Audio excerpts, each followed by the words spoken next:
Merci Père pour ta présence. Aide-nous à communiquer ta pensée fidèlement. Alléluia.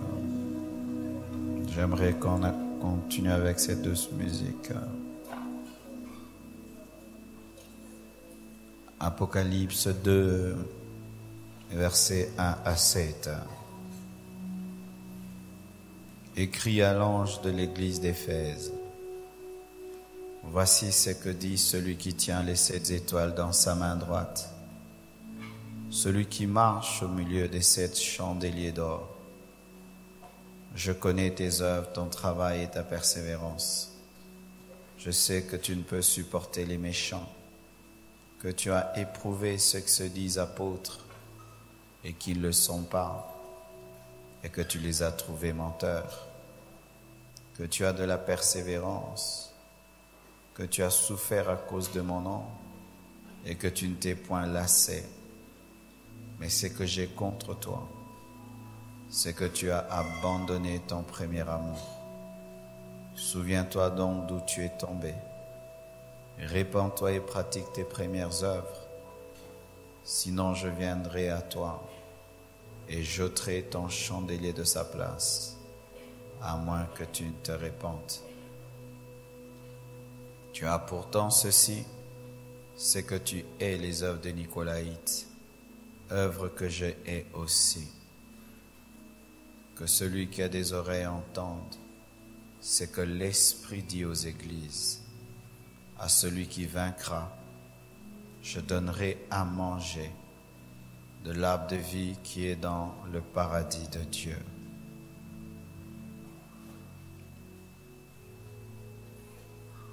Néhémie 1, verset 1. Parole de Néhémie, fils de Hakalia, au mois de Kisle, la 20e année, comme j'étais à Suse, dans la capitale,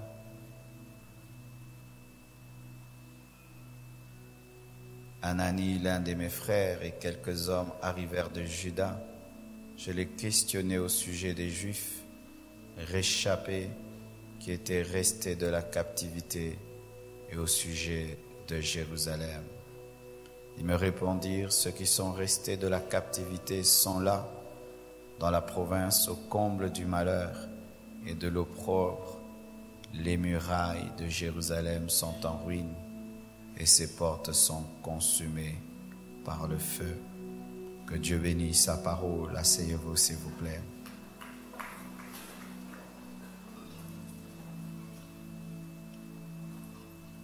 Ça fait un bout de temps que j'ai parlé de l'ancien au nouveau. Et aujourd'hui, j'entre dans un autre niveau de révélation, toujours dans ce message sur l'alliance. Donc à partir d'aujourd'hui. C'est pourquoi, ces derniers temps, la compassion, ne faites pas de différence entre les cultes mercredi, vendredi, dimanche. Vraiment, ne faites aucune différence. Nous sommes davantage dirigés par l'Esprit Saint ces derniers temps. Donc, nous allons à présent commencer à parler du renouvellement de l'alliance. Donc, c'est maintenant la deuxième phase de ce message, de l'ancien au nouveau. Nous allons maintenant parler du renouvellement de l'alliance. J'en parlerai aujourd'hui, j'en parlerai dimanche, j'en parlerai les semaines et les semaines et les semaines, jusqu'à ce que j'épuiserai. Et ensuite, si Dieu le permet, je parlerai du tabernacle physique et du tabernacle spirituel, qui sont aussi de grandes différences entre l'ancienne et la nouvelle alliance. Nous venons de lire Néhémie 1, verset 1. Et vous allez voir, on parle d'un mois, le mois de Kisle. Le mois de Kisle, dans le calendrier hébreu, c'était le mois de novembre. Et c'était une période qui allait de novembre jusqu'en décembre. le mois de Kislev. Et ce n'était pas un mois comme tous les autres en Israël. C'était une période pendant laquelle Israël fêtait et se consacrait à Dieu. C'était un mois de consécration et de reconsécration à Dieu. C'était un mois pendant lequel Israël renouvelait son alliance avec Dieu, renouvelait l'ancienne alliance avec Dieu, promettait à nouveau à l'Éternel de le suivre et de ne pas suivre les idoles. Il y avait une période précise de 3 mois, de 2 mois, pendant laquelle le Seigneur voulait qu'Israël renouvelle son alliance avec lui. Nous venons de lire l'histoire d'Apocalypse 2, versets 1 à 7. L'église d'Éphèse. Une église avec beaucoup de qualité, mais avec une sérieuse maladie. Une église qui a perdu son premier amour. Sachez que lorsqu'on parle de l'alliance, on parle de l'amour, on parle du mariage. L'ancienne alliance et la nouvelle alliance. Dieu dans l'ancienne alliance était l'époux d'Israël. Et Jésus-Christ dans la nouvelle alliance est l'époux de l'Église. Dans l'ancienne alliance, Dieu se plaignait des prostitutions d'Israël. Chaque fois qu'Israël se livrait aux idoles, Dieu appelait Israël prostituée. Et dans Apocalypse, Jésus-Christ se plaint de l'église d'Éphèse. Une église avec beaucoup de qualité. Une église même persévérante. Capable de discerner les faux docteurs et les faux enseignants. Mais une église avec un problème. Une église en perte de vitesse spirituelle. Une église qui cesse d'aimer comme avant. Ce n'est pas une église qui n'aime plus, mais une église qui cesse d'aimer comme avant. Retenez vraiment cette précision. L'église d'Éphèse, ce n'est pas une église qui n'aime pas Dieu. C'est une église qui n'aime pas Dieu comme avant. Elle continue à aimer Dieu. Elle continue à servir Dieu. Elle continue à discerner le vrai et le faux. Elle continue à se sanctifier. Mais il y a un problème. Pas comme avant. Et Jésus dit, j'ai contre toi le fait que tu m'aimes, mais tu ne m'aimes plus comme avant. Frères et sœurs, si les hommes repeignent leur maison après un temps, d'ici là, cette peinture sera totalement transformée. Si les hommes repeignent leur peinture après quelque temps, s'ils renouvellent même leur garde-robe, si les hommes renouvellent leur voiture, renouvellent leurs meubles, renouvellent leur appareil électronique, leur téléphone, renouvellent même les vœux de mariage. Vous allez voir un homme, il a épousé une femme, après 25 ans de mariage, ils vont encore à l'église, ils renouvellent leur alliance. L'homme promet à nouveau à sa femme de l'aimer et la femme promet à nouveau d'aimer son mari. Si les hommes le font, renouvellent leur alliance. Si les hommes renouvellent leur jardin, renouvellent leur force en mangeant, en dormant, si les hommes renouvellent leur contrat même de travail, certains ont des contrats de travail de 5 ans et après c'est renouvelable, d'autres ont des garanties de 3 mois, renouvelables, d'autres ont des contrats d'1 mois. Si les hommes renouvellent leurs alliances, si même nous rechargeons nos téléphones, si même nous rechargeons nos batteries, l'Église doit également renouveler son alliance avec Dieu. Vraiment, mes frères et sœurs, nous sommes dans la nouvelle alliance, c'est vrai. Mais cette nouvelle alliance se maintient par le renouvellement. Quand tu ne renouvelles pas, des problèmes vont commencer à t'arriver. Et aujourd'hui, il y aura des miracles de transformation, des miracles de restauration. Je vous assure, le Seigneur m'a parlé clairement que plusieurs ce soir reviendront totalement à lui, ce qui est le plus grand de tous les miracles.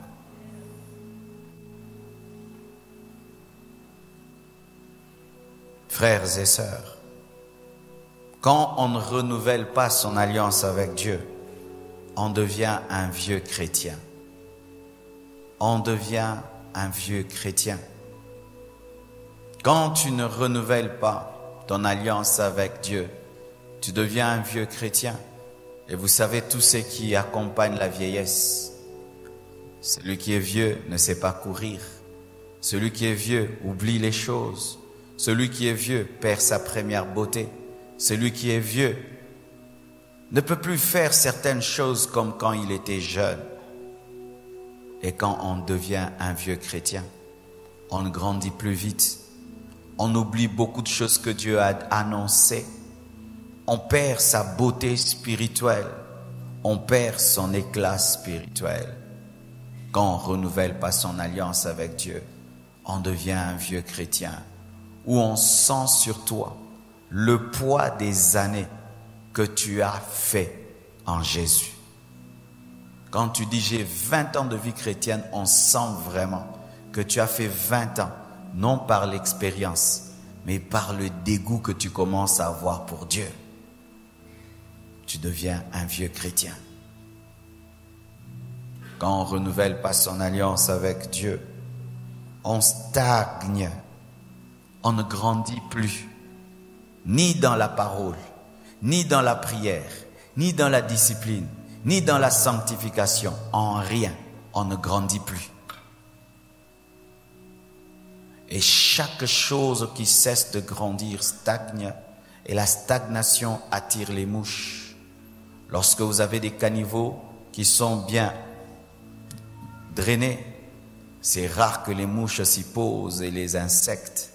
Mais quand seulement il y a stagnation, alors la malaria vient. Et quand on cesse de grandir avec Dieu, des maladies viennent.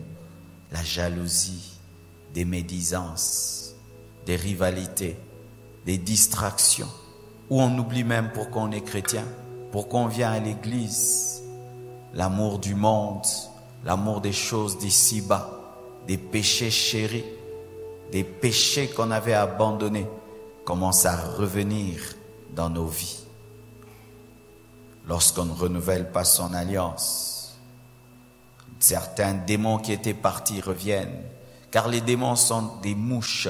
Le diable est appelé Belzéboul, prince des mouches. Des esprits que tu avais vaincus hier reviennent dans ta vie. Tu n'avais plus de femme de nuit. Maintenant, chaque nuit, tu as une femme de nuit. Tu n'avais plus de mari de nuit. Maintenant, tu as un mari de nuit. Des choses qui ne t'attiraient plus commencent à t'attirer à nouveau. Des choses qui ne te faisaient plus tomber commencent à nouveau à te faire tomber. Des choses qui ne t'obsédaient pas, qui ne t'harcelaient plus, commencent à te harceler parce que tu ne renouvelles pas ton alliance avec Dieu et les maladies spirituelles viennent. Lorsqu'on ne se renouvelle pas, on se refroidit spirituellement. On perd sa chaleur spirituelle. On ne prie plus avec ferveur. On ne cherche plus Dieu avec ferveur. Se réveiller le matin et chercher Dieu seul dans sa chambre devient une chose impossible. Faire soi-même un jeûne sans que l'Église puisse convoquer un jeûne devient une chose difficile. Lire sa Bible devient une chose difficile. On se refroidit. On ne sait plus partager l'Évangile. On ne sait plus parler de Jésus-Christ aux autres. Mais on est chrétien. Mais on devient incapable. Incapable de parler de Jésus. Incapable de défendre la doctrine. Et même dans ton cœur, tu ne ressens plus l'amour pour Dieu. Même quand on adore, ce sont des paroles machinales que tu prononces, mais tu ne ressemplis même plus les chansons, ni les phrases que tu prononces. Quand même tu dis Jésus, je t'aime, il n'y a aucune flamme, ce n'est qu'une récitation. on se dessèche, on devient sec. Même les parler en langue, ça devient parler en langue sec. On vient à l'église malgré soi. Et si on n'a pas de responsabilité, on disparaît de l'église. Et si on a des responsabilités, on vient. Parce que le pasteur va te convoquer. Le pasteur va te dire que tu n'étais pas là. Mais si ça ne dépendait que de toi, tu ne viendrais plus à l'église. On devient sec. Le jour du culte devient une punition. L'heure du culte devient une punition. Quand l'heure du culte paraît devant toi, au lieu qu'une joie monte dans ton cœur, tout d'un coup, tu sens que c'est un temps de punition. Et quand tu es assis sur ta chaise, au fond de ton cœur, tu aimerais que tout aille vite et qu'on dise Amen, que tu rentres à la maison. Et une fois qu'on dit Amen, tu te sens comme délivré, libéré d'un poids. Quand tu sens tout ça, frère, sache que tu sèches et tu ne renouvelles pas ton alliance. Tu es malade, tu es mourant, tu es agonisant. Qui que tu sois, tu dois être guéri ce soir. Tu dois être guéri. On perd son premier zèle.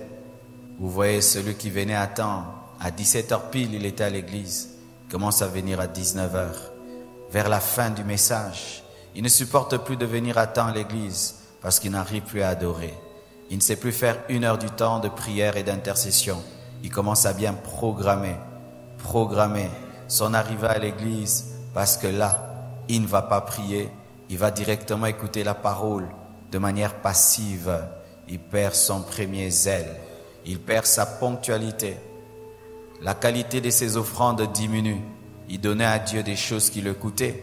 Maintenant, il commence à donner des miettes. Avant, il donnait sans regarder ce que donnait le voisin. Maintenant, il a besoin de cotisations. Il a besoin que tout le monde donne le même montant. Avant, ça venait du fond du cœur. Maintenant, il faut que ce soit poussé par un appel de fond. Quand tu cesses de renouveler ton alliance avec Dieu, ce sont les choses qui t'arrivent et qui sont en train de t'arriver. Toi qui me regardes ici, je le sais. Ça fait des années que je suis chrétien et j'ai côtoyé toutes sortes de chrétiens, prédicateurs fidèles, et j'ai pu voir certains en train de mourir dans la vie chrétienne, faisant semblant comme s'ils allaient bien, mais tu sais qu'ils vont très très mal. Et après des années, ils abandonnent Dieu. Certains deviennent même des athées. Ils entrent dans l'occultisme, se perdent, s'égarent, rentrent dans le monde. As-tu toujours ton premier zèle? Celui qui a son premier zèle n'est poussé par personne. Il n'a pas besoin qu'on lui dise de faire quelque chose. Il n'a pas besoin qu'on puisse lui dire on va te punir, on va te suspendre si tu ne fais pas, si tu ne fais pas, si tu ne fais pas. Il n'est pas poussé par tout ça. Il est poussé par l'amour. Il aime tellement Dieu que faire les choses pour Dieu, c'est un privilège, c'est un plaisir. On perd sa première onction. Lorsque tu cesses de te renouveler, tu perds ta première onction. Et lorsqu'on parle de toi en bien, c'est dans le passé. Il était ouin. Ce frère était ouin. Cette sœur était ouin. Ce frère était ouin. Ce prédicateur était ouin. Il était ouin. Il était ouin. Mais dans le présent, on ne peut pas dire que tu es ouin. Tout ce qui est beau dans ta vie est dans le passé. Tu as perdu ton onction. As-tu toujours ton onction? As-tu toujours ton onction? La vraie onction. Est-ce que tu es toujours ouin au même niveau que Dieu t'avait ouin? Ou tu as une vieille onction? Une onction archaïque, une onction réchauffée, fermentée, frélatée. Est-ce que tu as ton onction? Chacun de nous sait le jour où un jour il a atteint un haut niveau d'onction. Es-tu là ou es-tu là? Lorsqu'on cesse de se renouveler, on perd son premier amour pour Dieu et pour les hommes. Tu commences à haïr les gens facilement. Tu as de la haine pour ce frère, tu as de la haine pour ce frère, de la haine avec ce frère. Tu ne causes pas avec ce frère-là, tu ne causes pas avec celui-là, celui-là t'énerve, cela t'énerve. Ce n'est qu'un signe, tu ne te renouvelles plus. Les gens qui ne se renouvellent plus, ils perdent l'amour et pour Dieu et pour les hommes.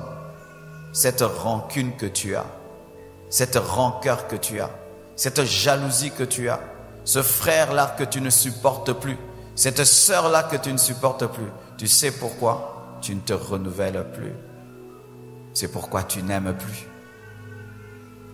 Tu ne salues pas les gens.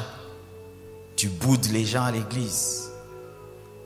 Tu aimerais même qu'un frère disparaisse de l'église. Tu as de la haine pour quelqu'un. Mais tu es chrétien. Tu vas à l'église. Tu es venu à l'église. On perd sa première consécration. Vous savez qu'est-ce qu'est la consécration? C'est lorsque tu te comportes comme une chose qui appartient à Dieu seul. Cet iPad, il ne fait que l'œuvre de Dieu. Il n'y a que des prédications, des prédications, des prédications, des prédications et des prédications. Des communiqués, des communiqués, des communiqués. L'église, l'église, l'église. Tu étais comme ça avant, mais tu n'es plus comme ça. Il y a une partie de ta vie maintenant, c'est le monde.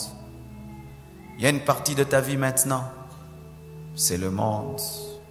Tu n'es plus totalement à 100% à Dieu. Ton cœur commence à être rempli par autre chose. Soit la gloire, l'honneur, les titres, les responsabilités, tes projets. Qu'est-ce qui a commencé à prendre la place de Dieu dans ta vie? Pourquoi tu ne te consacres plus comme avant? Où est partie ta discipline? Qui t'a volé ta discipline? Qui a pris ta discipline? Et qui te ment que Dieu est satisfait de ce bas niveau spirituel que tu lui offres? Qui t'a menti? Que Dieu est satisfait de cette vie chrétienne que tu as commencé à lui offrir. Toi qui hier étais discipliné, maintenant tu es dans la compromission. Tu commences à tolérer des choses que tu ne tolérais pas avant. Des choses qui hier t'énervaient, te dégoûtaient, commencent à te faire rire. Tu ne pouvais même pas supporter voir quelqu'un à la télévision se moquer de Dieu. Ça t'énervait. Maintenant tu as commencé à rire. Tu ne pouvais même pas t'asseoir avec des gens qui parlaient du mal des hommes de Dieu. Maintenant tu ajoutes tes commentaires. Où est partie ta consécration? Toi qui ne pouvais pas faire une seule journée sans prier, maintenant tu fais des semaines sans prier. Toi qui ne pouvais faire un mois sans jeûner, maintenant tu peux faire même toute une année sans jeûner. Toi qui ne pouvais pas t'habiller indécemment, maintenant tu peux t'habiller indécemment. Où est partie ta consécration? Toi qui disais je ne peux jamais porter telle jupe, tel genre de pantalon, tel genre. Maintenant tu commences à le faire. Je ne peux pas me maquiller de telle manière.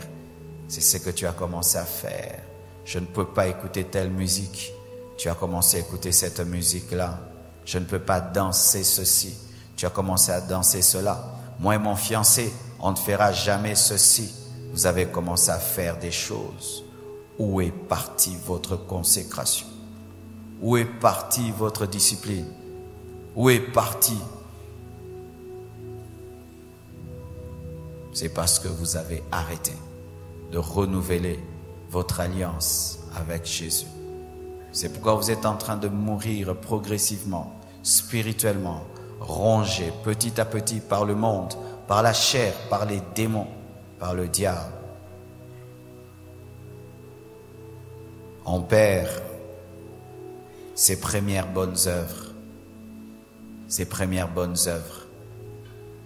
Tu avais des bonnes œuvres, tes premières bonnes œuvres. Tu étais reconnu comme celui qui balayait l'église, comme celui qui apportait les fleurs à l'église, comme celui qui chantait, comme celui qui souriait à tout le monde, comme celui qui saluait les nouveaux venus, comme où c'est parti. Dans ta famille, tu étais reconnu comme celui qui offrait toujours des cadeaux aux gens, comme celui qui s'humiliait toujours le premier. Dans ton couple, tu étais reconnu comme étant meilleur que ta femme, meilleur que ton mari. Mais aujourd'hui, c'est ta femme qui est devenue plus spirituelle que toi. Aujourd'hui, c'est ton mari qui est devenu plus spirituel que toi. Où sont parties tes bonnes œuvres? Tes premières bonnes œuvres? Où sont parties les âmes que tu gagnais? Avant, tu amenais les gens à l'église. Maintenant, c'est toi qui chasses les gens à l'église. Les frères quittent l'église parce que tu les blesses. Tu leur parles mal, tu les réponds mal. Toi qui étais un gagneur d'âmes, tu ne gagnes personne à l'église. Tu n'amènes personne. Ce n'est même plus un souci pour toi que d'amener les âmes à Jésus. Alors que tu pouvais pleurer pour que les âmes soient sauvées. Maintenant, tu es indifférent à la perdition des païens. Où sont parties tes premières œuvres?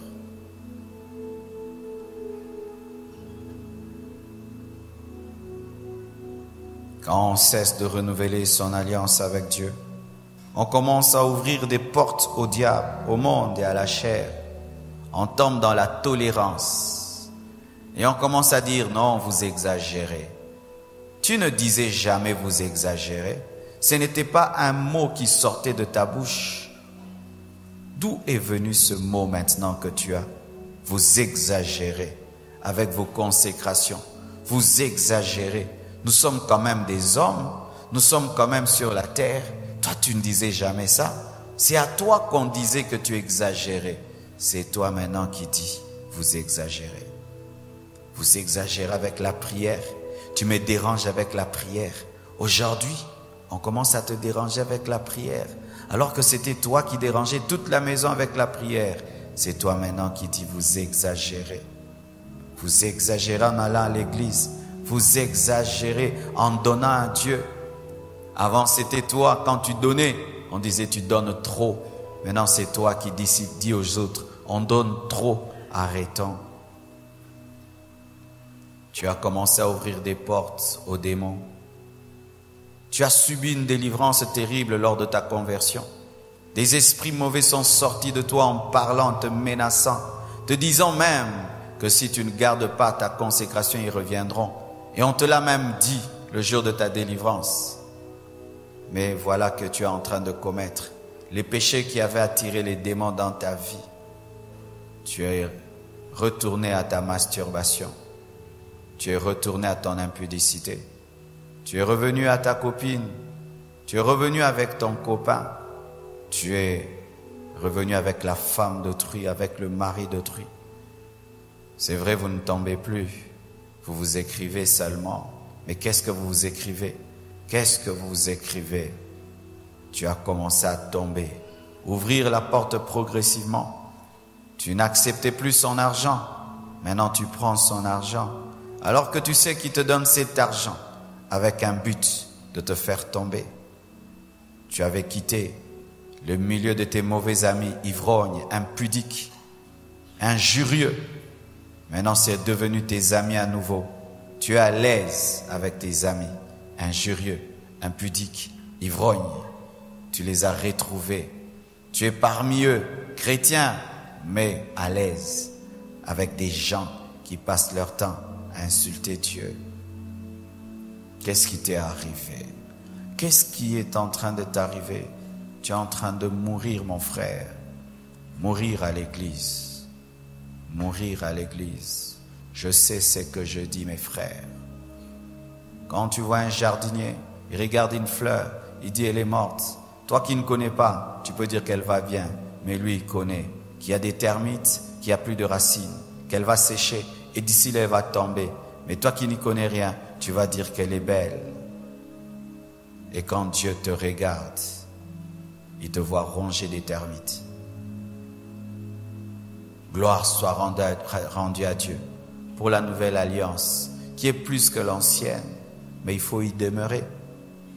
Il faut y demeurer. Il ne faut pas seulement t'en réjouir, il faut y demeurer.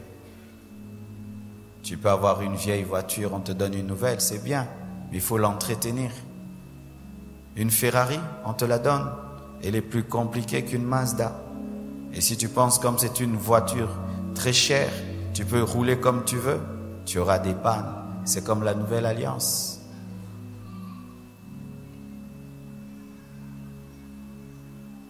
Lorsqu'on renouvelle plus son alliance avec Dieu, on tombe dans la religiosité. On devient religieux, comme quand on était dans les autres églises.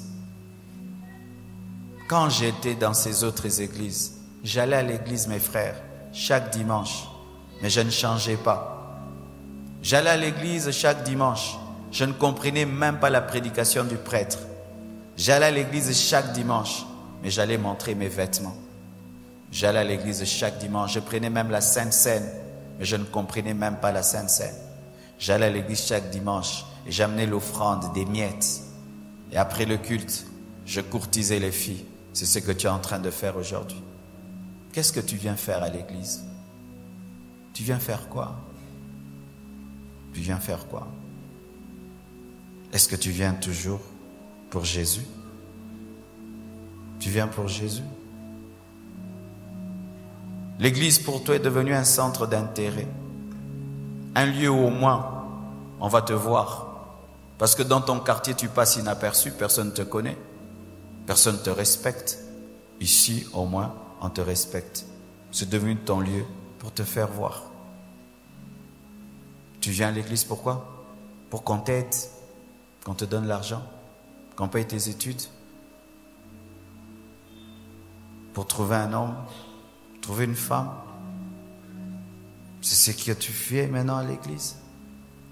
Montrer ta nouvelle voiture. Montrer tes beaux vêtements. Te faire remarquer. Tu es devenu religieux. Tu ne sais même plus ce que je prêche. Tu ne comprends rien à ce que je dis. Tu ne comprends rien. Comme quand tu étais là-bas, tu ne comprenais pas la prédication du prêtre. Maintenant, tu ne comprends même plus la prédication du pasteur. Quand on prêche des choses profondes, tu dors. Mais tu as quitté la maison pour venir à l'église, tu dors. Tu ne pratiques plus la parole qu'on te prêche. On te dit des choses et des choses et des choses. Tu écris, tu écris, tu écris. Et tu ne pratiques pas. Tu es devenu un religieux. L'église pour toi est devenue un lieu d'intérêt. Un lieu d'intérêt. Un lieu d'autopromotion. Un lieu où on peut te donner de l'argent. Où tu peux être connu. Avoir de l'avenir. Parce qu'une église qui grandit, tu peux devenir demain le pasteur d'une extension. Et les pasteurs aujourd'hui, ils sont bien. Alors, que je me donne dans cette église-là, après des années, moi aussi, je deviendrai pasteur d'une extension et je serai bien dans la vie. C'est ce que tu es devenu. C'est pour ça que tu t'es converti. C'est pour ça que tu as cru en Jésus. Certains, être seulement à côté du pasteur. Être à côté du pasteur. Être à côté de moi, c'est quoi? Ça fait quoi d'être à côté de moi? On va te respecter à l'église. Il est à côté du pasteur. Ce sont les gens qui sont autour du pasteur. C'est la ceinture du pasteur. Tu t'étais converti pour devenir la ceinture du pasteur. Tout ce que tu fais, c'est seulement entrer dans ma ceinture. C'est ça ta guerre. Arriver à côté de moi. Pas être à côté de Jésus. Être arrivé à côté de maman Blanche. Que tu sois la fille chérie de maman Blanche. Tout ce qui te préoccupe. Religieux, pharisien, sadducéen, c'est ce que tu es devenu. Un tombeau blanchi. Dehors, beau, dedans, des mauvaises motivations, des sales motivations.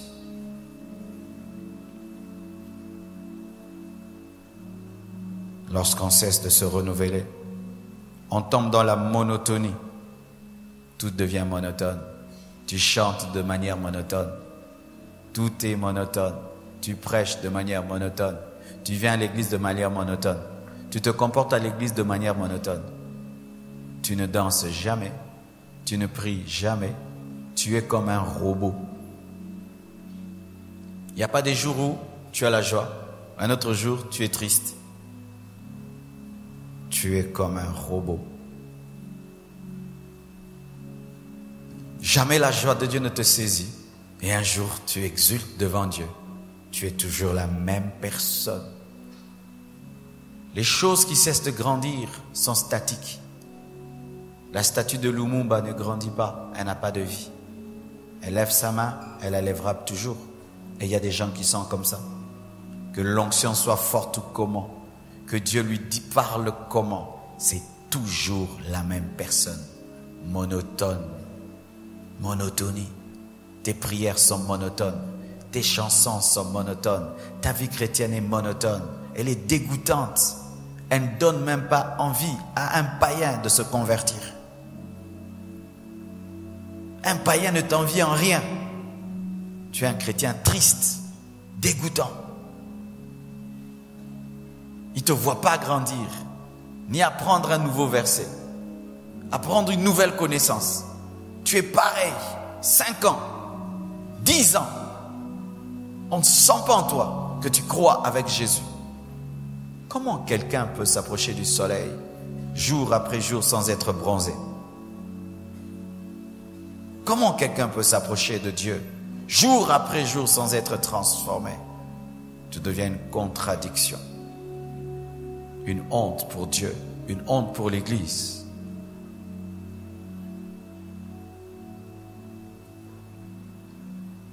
On devient formaliste. Lorsqu'on cesse de se renouveler, on devient formaliste. Tout le monde le fait, faisons-le. C'est l'heure des offrandes, donnons l'offrande. C'est l'heure de danser, dansons. Acclamez les mains et acclamons les mains. Battez les mains, dansez, dansez. Amen, amen. Dites 10 fois gloire à Dieu, gloire à Dieu, gloire à Dieu. Ça vient de toi? Non, tout le monde le fait. C'est pourquoi je le fais. Tu deviens formaliste. Il n'y a pas de vie en toi. Si je disais, nous fermons l'église pour 1 mois, vous êtes libre de venir si vous voulez. Vas-tu venir? Si on dit 1 mois, l'église ferme, vous êtes libre de venir. Celui qui veut, il vient. Celui qui ne veut pas, il ne vient pas. Nous libérons toutes les personnes qui ont des responsabilités à l'église. Presse, protocole, tout. Vous êtes libre. Si vous voulez balayer, vous balayez. Vous voulez faire, vas-tu le faire?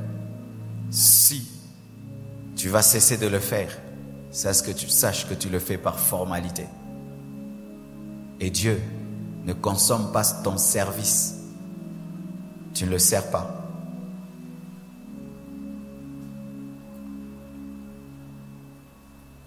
Lorsqu'on se renouvelle pas, on commence à permettre, à accepter, à comprendre ce qu'on n'acceptait pas. On commence à permettre, à accepter, à comprendre ce qu'on n'acceptait pas. Est-ce que vous vous imaginez aujourd'hui, dans des églises aux États-Unis, j'ai vu, on a béni le mariage d'une femme avec une femme. Est-ce que vous pouvez imaginer ça? Comment l'Église peut arriver au point de célébrer le mariage des homosexuels et les gens acclament? Comment l'Église peut arriver au niveau de bénir le mariage d'une mère avec son enfant, d'une femme avec un chien? Vous savez, ça commence comment? Par un manque de renouvellement. Vous êtes rongé progressivement jusqu'à ce que vous tolérez ce qu'on ne tolère pas. Comment vous pouvez comprendre? Un pasteur couche avec des sœurs dans l'église. Tout le monde le sait. L'église ne se vide pas. Les gens continuent à aller dans une telle église où on sait que le pasteur est impudique. On sait qu'il est impudique. On commence à tolérer ce qu'on ne tolère pas. Des chrétiens aventuriers. Lorsque quelqu'un prie dans l'église d'un aventurier, lui-même c'est un aventurier. Le pasteur divorce 1 fois, il divorce 2 fois, 3 fois. l'église se remplit. On commence à tolérer l'intolérable. Pourquoi? Parce qu'en nous-mêmes, nous sommes disposés à divorcer. Ainsi, on ne peut plus condamner le divorce dans les serviteurs de Dieu, pour que quand toi aussi tu divorceras, qu'on puisse te laisser tranquille. On est plus dur avec les impudiques, parce qu'on est soi-même impudique. Un fidèle qui ne vit pas dans l'impudicité ne peut pas supporter un prédicateur impudique. Il y a des prédicateurs impudiques qui sont connus dans la ville, qui attirent des foules des impudiques comme eux.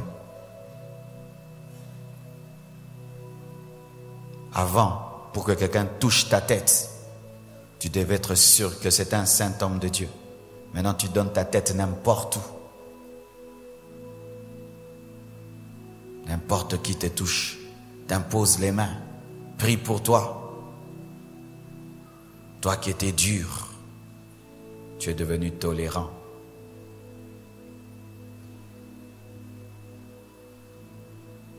Ma soeur, pour qu'un homme te touche, tu lui avais dit, il faut qu'il t'épouse. Maintenant, ce n'est plus une condition pour toi. Ce n'est plus une condition pour toi, ma soeur. Ce n'est plus une condition pour toi, mon frère.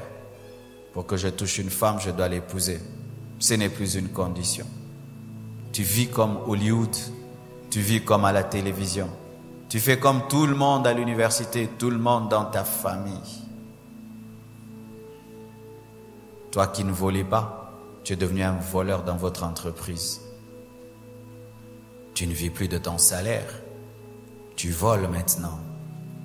La télé que tu viens d'acheter, tu as volé, n'est-ce pas? Cette voiture que tu viens d'acheter, tu as volé. L'argent que tu l'as eu comment? Toi qui disais, je ne tomberai jamais dans la corruption. Maintenant, tu es dans la corruption.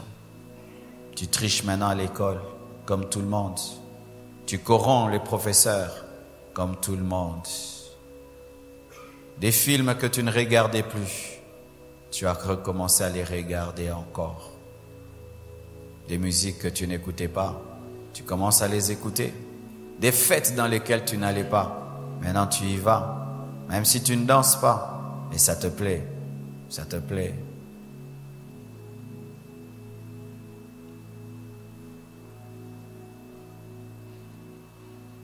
Frères et sœurs, Dieu ne ferme pas les yeux sur nos défauts à cause de nos qualités. Retenez cela. L'église d'Éphèse avait des qualités, et je vous assure, des qualités extraordinaires. Discernez les faux enseignants, haïssez les œuvres de Nicolaïtes, persévérez dans la foi. Waouh! Comme toi, tu as aussi des qualités. Voilà que c'est vendredi, tu es à l'église. Certains sont dans des boîtes. C'est une qualité. Mais ce n'est pas parce que tu as cette qualité-là que Dieu va consommer ta religiosité et va consommer ta vie chrétienne tiède. Ce n'est pas parce que tu as des qualités que tu as le droit de faire consommer à Dieu des choses tièdes. Ta femme peut te présenter une viande qui est très très chaude, mais le foufou est très froid. Tu vas accepter? Tu vas te concentrer sur la viande chaude et oublier que le foufou est froid. N'est-ce pas que tu vas dire merci pour la viande chaude, mais le foufou est froid? Merci de venir à l'église. Gloire à Dieu. Mais tu es froid, toi qui viens à l'église.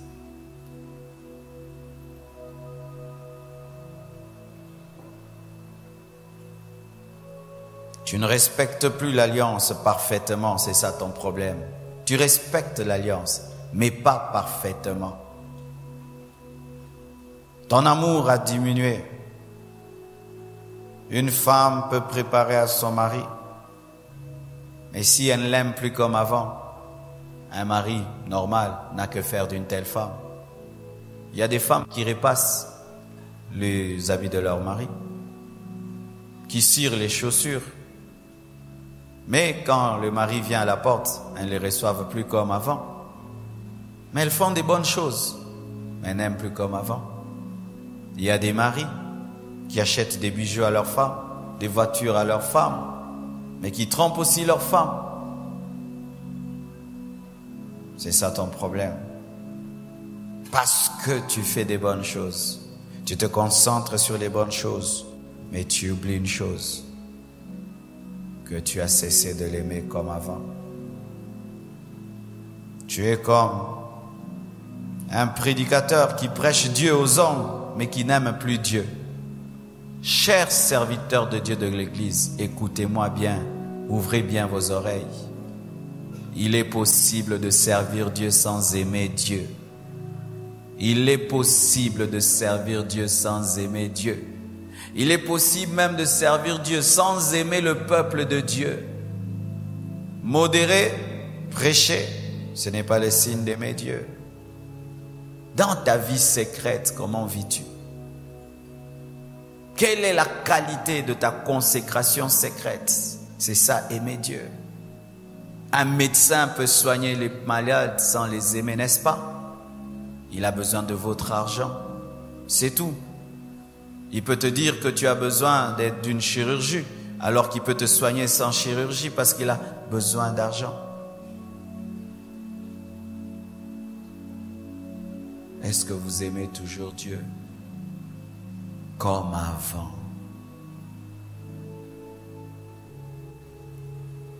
Je ne peux finir ce message car c'est l'introduction de ces séries d'enseignements que le Seigneur m'a donné. Dites avec moi, que faut-il faire? Qui veut savoir? Alléluia. Voici ce que tu dois faire. Tu dois reconnaître là où tu es tombé, mon frère. Tu dois reconnaître.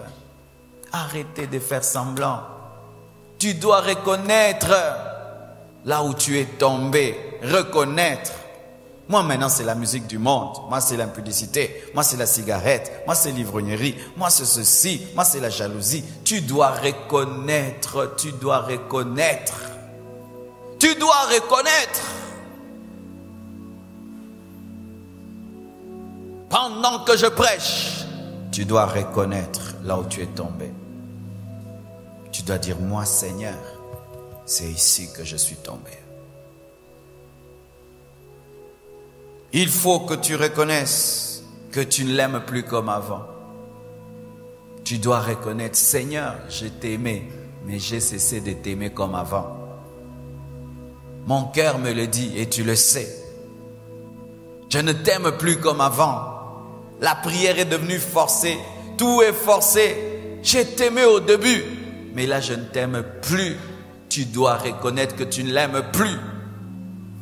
Pour qu'il te guérisse, pour qu'il te restaure, pour qu'il te pardonne. Mais si tu joues au dur, comme les pharisiens, les sadducéens, Jésus-Christ vient pour ouvrir leurs yeux et ils disent qu'ils voient. Et Jésus les laisse dans leur cécité.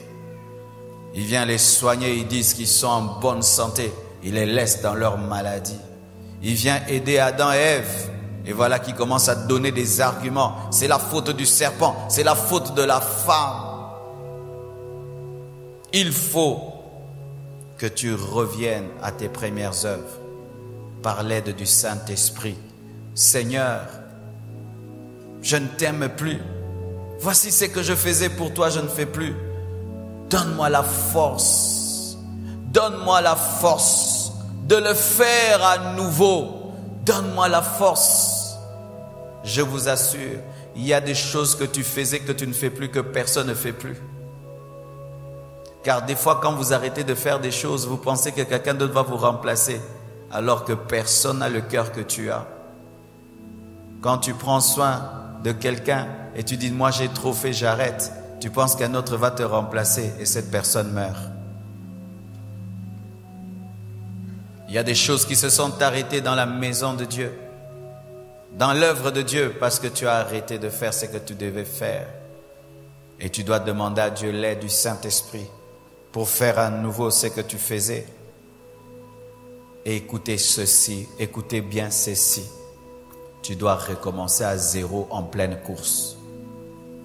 Recommencer à zéro. C'est-à-dire que tu courais très vite, 100 à l'heure.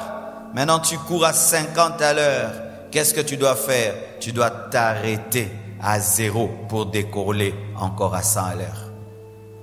Tu dois recommencer à 0. Recommencer à 0. Recommencer à 0. Je vous ai dit, n'est-ce pas, que quand on a déménagé, j'ai recommencé le ministère à 0. Et ce ne sont pas que des paroles en l'air. Je me considère comme un pasteur d'une église de 2-3 mois qui a commencé en août. Aujourd'hui, nous sommes en octobre. Août, septembre, octobre. Pour moi, cette église a 3 mois. Et je travaille comme un pasteur de 3 mois. Parce que si je tiens compte de 19 ans de ministère que j'ai, je risque de devenir négligent, tolérant, perdre l'excellence. J'ai recommencé à 0 alors que je courais. Oublie un peu ces années-là que tu as me présentées, qui ne servent à rien du tout. J'ai 10 ans de vie chrétienne. Tu as gagné combien de gens? Quelle maîtrise de la parole tu as? Si on prenait les années que tu as dans le Seigneur et la maîtrise des Écritures et l'onction, les miracles, l'impact, alors arrête de brandir des années dans le Seigneur qui n'ont pas d'impact. Arrête de brandir des années dans le Seigneur qui n'ont même pas d'impact. Au point même qu'un nouveau converti a plus de résultats que toi. Et tu ne fais que brandir les années dans le Seigneur, réclamant tout le temps le respect. Une distraction. Certains arbres, lorsqu'ils sont courbés, qu'est-ce qu'on fait? On les coupe, n'est-ce pas? Pour qu'ils repoussent comme il se doit. Apprenez à recommencer à 0. Et voici ce qu'on fait quand tu veux recommencer à 0. Des fois, il faut disparaître. Tu vas en retraite. N'allez pas seulement en retraite pour chercher l'homme de votre vie, la femme de votre vie. Pour recommencer à 0 avec Dieu. Comme un homme et sa femme. Ils trouvent qu'ils ne s'aiment plus comme avant. Ils vont à un restaurant, sans les enfants, face à face. Ils parlent de leur amour. Mais qu'est-ce qui se passe? On s'est aimé dans notre enfance. Mais pourquoi on ne s'aime plus? Ils parlent, ils résolvent les problèmes et ils reprennent à 0. Pareil aussi avec Dieu. Tu dois te retirer en prière, seul à seul avec Dieu, face à face avec Dieu, et traiter ta maladie spirituelle. Exposer ce cœur froid, religieux devant Dieu pour que Dieu te guérisse. Lorsque quelqu'un est en salle d'urgence, il est seul face au médecin. La famille, on met dehors. Il est face à sa propre vie. Toi qui aimes tellement la compagnie des hommes, tu mourras.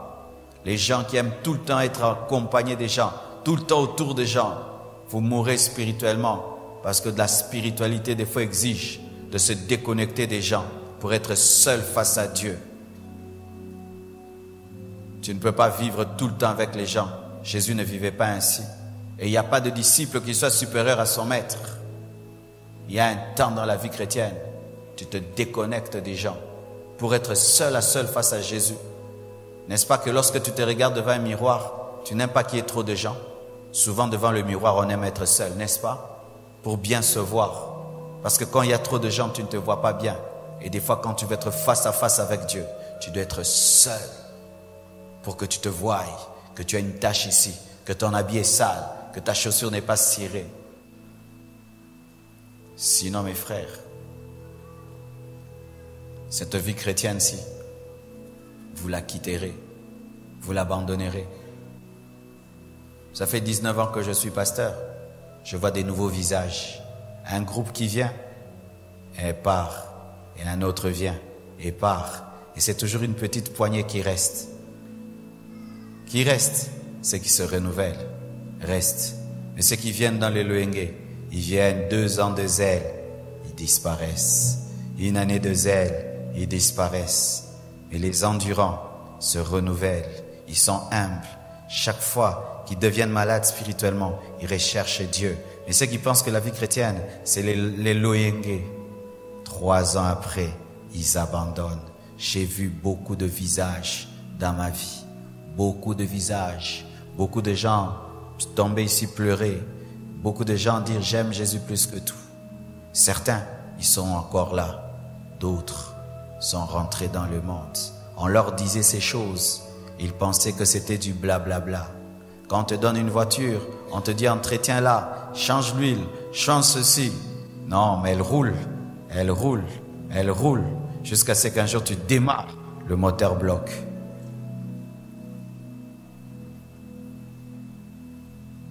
Recommencer à zéro. Recommencer à zéro.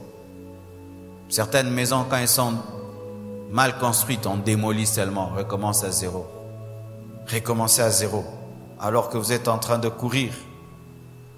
Il faut, bien-aimé, que tu puisses fixer à Dieu un rendez-vous.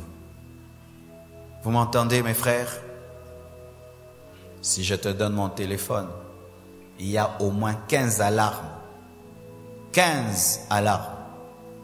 Pour 15 rendez-vous importants que j'ai dans ma vie. Que je ne dois jamais rater. 15 alarmes. Pourquoi? Ma vie est trop importante. Trop, je la prends tellement au sérieux que je ne peux pas rater certains rendez-vous avec Dieu. Un rendez-vous pour me réveiller. Un rendez-vous pour prier à midi. Un rendez-vous pour dormir. Car si tu veux bien te réveiller le matin, il faut que tu dormes à temps. Un rendez-vous pour prier, pour une émission qui passe. Un rendez-vous. Un temps pour arrêter de me préparer pour arriver à temps à l'église. As-tu un rendez-vous avec Dieu? Un jour tu pries à 4 heures. Un autre jour à 8 heures, un autre jour à 12 heures, un autre jour à 20 heures, un autre jour. Mais ton déjeuner, tu le manges toujours à 8 heures. Ton dîner, c'est toujours à 12 heures. Ton souper, c'est toujours à 20 heures. À l'école, c'est toujours à 6 heures. Au boulot, c'est toujours à 7 heures. Mais pour Dieu, 6 heures des fois, 8 heures des fois, 20 heures des fois. Tu penses qu'un indiscipliné comme toi peut rester dans ces choses de Dieu? Tu rends jaloux Dieu. La discipline que tu manifestes dans les autres domaines de ta vie énerve Dieu. Les mêmes qui viennent en retard à l'église, ils sont toujours à temps à l'université. Les mêmes qui viennent en retard à l'église sont toujours à temps au boulot. Les mêmes qui viennent en retard à l'église sont toujours à temps aux aéroports. Les mêmes qui n'ont pas le temps de lire la Bible, ils mangent beaucoup. Les mêmes qui n'ont pas le temps de lire la Bible, ils ratent jamais leur déjeuner. Et vous dites que vous aimez Dieu. Aimer Dieu veut dire quoi? Aimer Dieu veut dire quoi, frère? C'est quoi aimer Dieu pour toi? Parler? Chantonner un tout petit peu pendant la journée? Aimer Dieu, c'est vivre avec lui comme si tu vivais avec une personne, mais une personne invisible. Aimer Dieu. Voyez, Daniel aimait Dieu. On met une statue. On dit vous devez l'adorer, sinon vous tue. Mais il avait 3 rendez-vous avec Dieu. Il a respecté ses rendez-vous avec Dieu. Si vous me tuerez, tuez-moi, mais je dois rencontrer celui que j'aime. Aimez Dieu.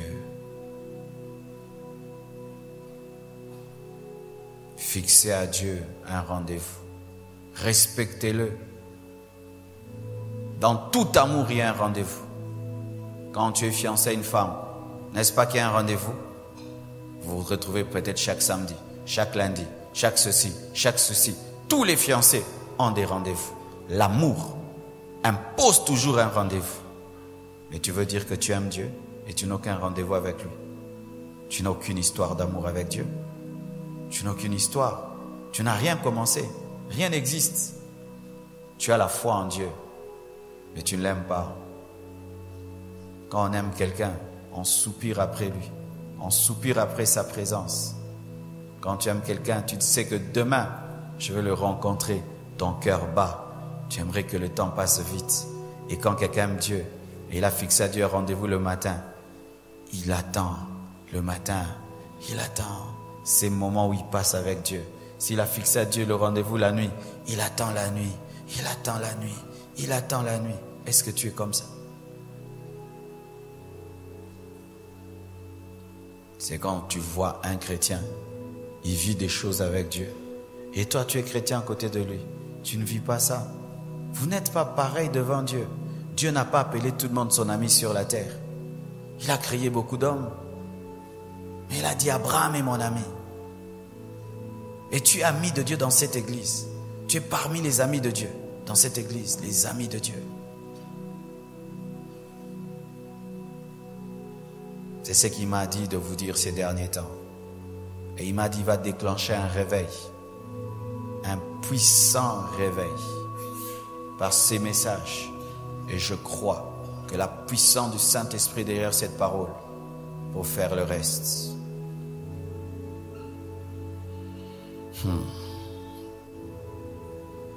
Je termine en disant ceci.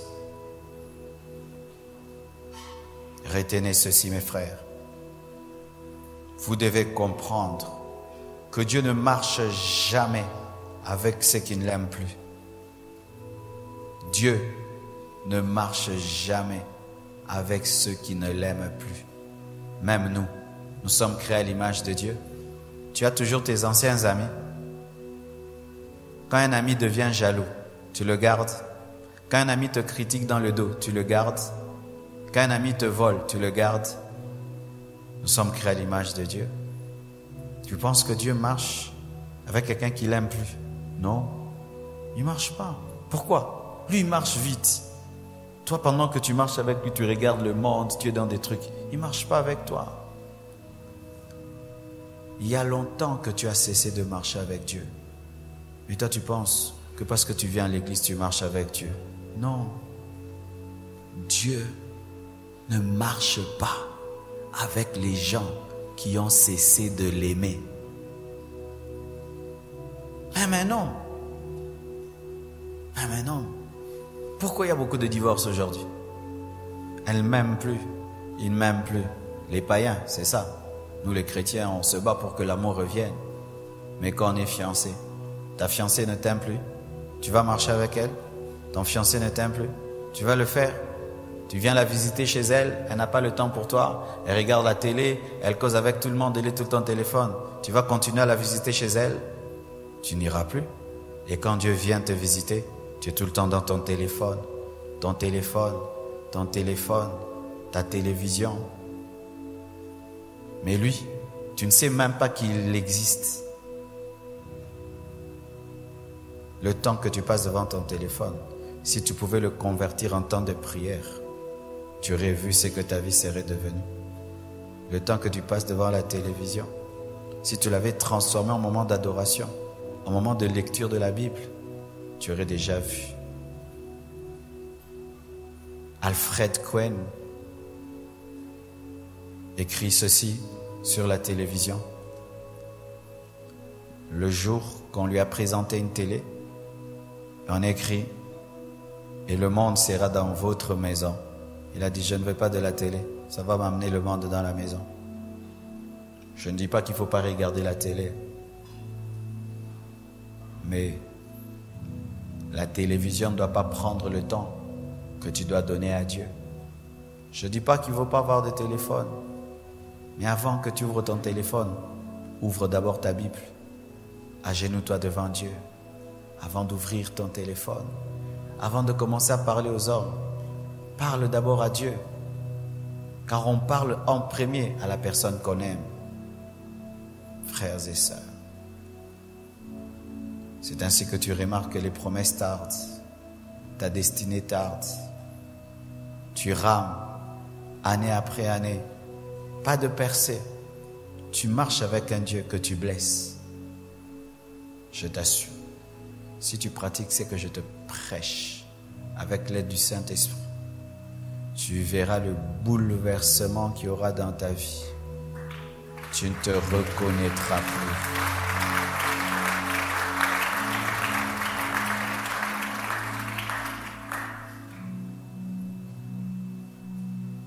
Tenons-nous debout, nous allons prier.